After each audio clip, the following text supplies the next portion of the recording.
Anda tidak pernah bisa membayangkan betapa mengerikannya pria ini. Orang lain datang untuk menagih uang dan dipukuli sampai mati oleh penjual ikan ini. Ia melihat ada satu orang lagi datang.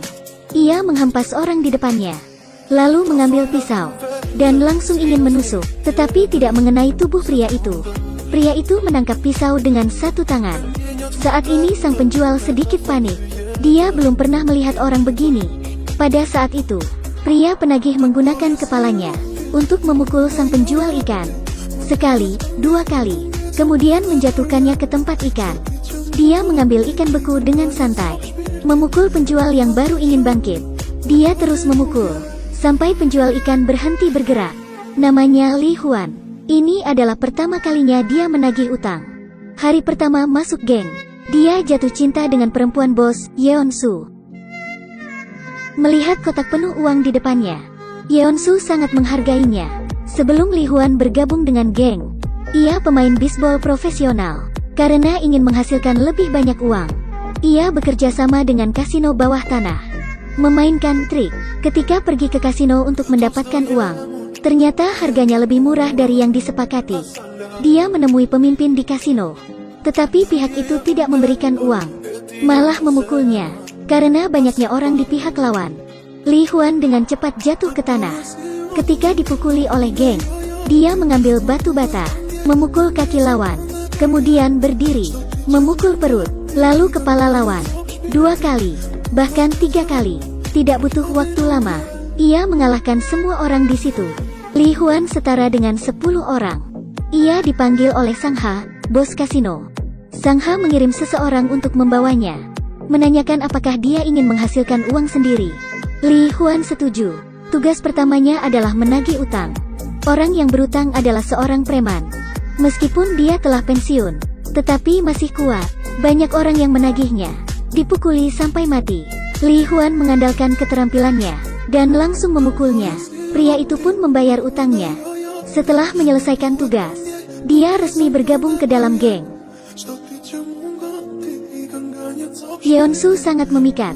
Dia berjalan dengan anggun. Bahkan Li Huan yang baru bergabung, kedua matanya memerhatikan Yeon Su. Bahkan jika wanita itu ada di samping bos, Li Huan masih meliriknya. Karena kinerja yang bagus, Sang Ha sangat menghormatinya, bahkan memberinya Mercedes-Benz, memberinya bisnis perjudian. Li Huan mengelola bisnis dengan sangat baik, menghasilkan banyak uang untuk geng. Sepulang dari bekerja setiap hari, dia pergi ke bar melihat Yeon Su diam-diam. Dan hari ini, Yeon Su lebih dulu mengajak bicara Li Huan. Keesokan harinya, mereka berkencan, berpegangan tangan seperti pasangan. Di malam hari, mereka kembali ke rumah Li Huan, tinggal bersama secara diam-diam. Karena Li Huan menghasilkan banyak uang dan sangat dihargai oleh Sang Ha, statusnya perlahan membaik. Akhir-akhir ini, Sang Ha membawanya bertemu pemilik geng, juga membawa Li Huan ke inti geng. Dalam 3 tahun, mengandalkan kekuatan tubuh dan pikiran yang luar biasa, Li Huan juga menjadi bos. Ia memiliki bawahan sendiri. Tiba-tiba suatu hari, Han Deuk menemui Li Huan. Ingin dia berurusan dengan Sang Ha dan berjanji membiarkannya duduk di kursi Sang Ha. Ternyata Han Deuk dan Sang Ha sedang berseteru. Li Huan tidak mau. Ia menolak tawaran. Malam ini, Yeon Su menyeret tubuhnya yang lelah. Dia muak dengan hari-hari seperti itu. Sesungguhnya, Yeon Su berutang banyak uang kepada geng. Jadi Sang Ha mempekerjakannya di bar sebagai mainan untuk orang kaya. Bos kedua di kasino, Li Huan menemui Sang Ha, menyatakan ia ikut melunasi utang Yeon Su. Sang Ha sangat marah ketika mentransfer uang ke Li Huan. Ia juga mengambil kembali hak darinya. Li Huan kembali menjadi penagih utang. Ketika Sang Ha dan Han Deuk keluar untuk bisnis, mereka diserang oleh geng saingan. Kaca mobil pecah. Saat genting, orang-orang dari geng tiba tepat waktu. Barulah mereka lolos dari malapetaka. Kedua bos itu sangat marah, membiarkan Li Huan membawa sekelompok orang, menyingkirkan geng musuh. Li Huan sangat kejam. Lihatlah kondisi geng musuh. Li Huan menggunakan pisau, menusuk orang-orang tanpa ampun. Tidak butuh waktu lama, Li Huan mengalahkan geng musuh. Dia berlumuran darah. Ketika ia pulang, ternyata Yeon Su sudah pergi. Li Huan datang ke bar. tetapi malah bertemu Sang Ha. Dia memberitahu Li Huan. Ia memberi Yeonsu banyak uang. Demi uang, wanita itu telah pergi dan dia bergabung dengan Han Deuk. Mengetahui semua ini, Li Huan minum banyak alkohol. Dia merasa dia hanya pion dari bos. Li Huan menggunakan bukti di tangannya, melaporkan Sang Ha ke polisi.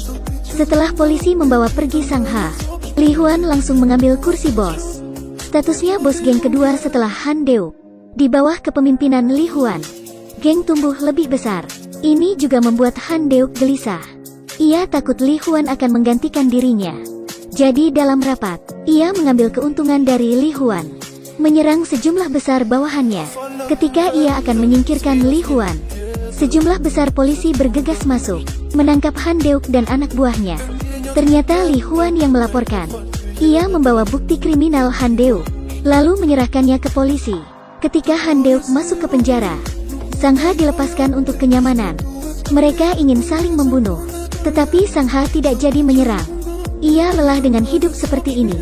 Dia selalu merawat Li Huan sebagai penggantinya untuk memecahkan masalah. Sang Ha baru saja membunuh jaksa yang bekerja sama dengan Han Deuk. Han Deuk di penjara. Ia menerima pesan Sang Ha dan menyuruh bawahannya untuk membunuh mereka semua. Keesokan harinya, Li Huan datang ke dermaga untuk berbisnis. Pada saat ini, anak buah Han Deuk muncul, menusuk perut Li Huan. Li Huan menahan rasa sakitnya, lalu mendorong orang itu dengan keras. Tetapi puluhan anak buah Han Deuk tiba. Mereka mengepung Li Huan. Pada saat itu, Sang Ha datang dari belakang. Dia juga tahu tujuan Han Deuk. Banyak yang memihak Han Deuk, sehingga ia memiliki banyak sekutu. Sang Ha dan Li Huan sudah memanggil bawahan mereka. Saat genting, bawahan Sang Ha pun tiba. Atas bantuan mereka, keduanya melompat ke kapal pesiar, kemudian mengendarai kapal pesiar ke laut. Pada saat itu mereka terluka parah. Meskipun kabur, akan ada yang tidak selamat. Sang Ha adalah saudara yang baik dan setia. Ia menyaksikan perkembangan Li Huan, memperlakukan Huan sebagai penggantinya, dan Li Huan seperti adik laki-laki labil yang tidak ingin diatur oleh kakaknya. Geng saat ini tidak ada arti lagi bagi Li Huan. Semuanya hanya tentang uang. Sang Ha yang setia meninggal. Saya menyarankan Anda semua untuk menghargai hidup. Jauhilah sungai dan danau. Terima kasih sudah menyaksikan. Sampai jumpa.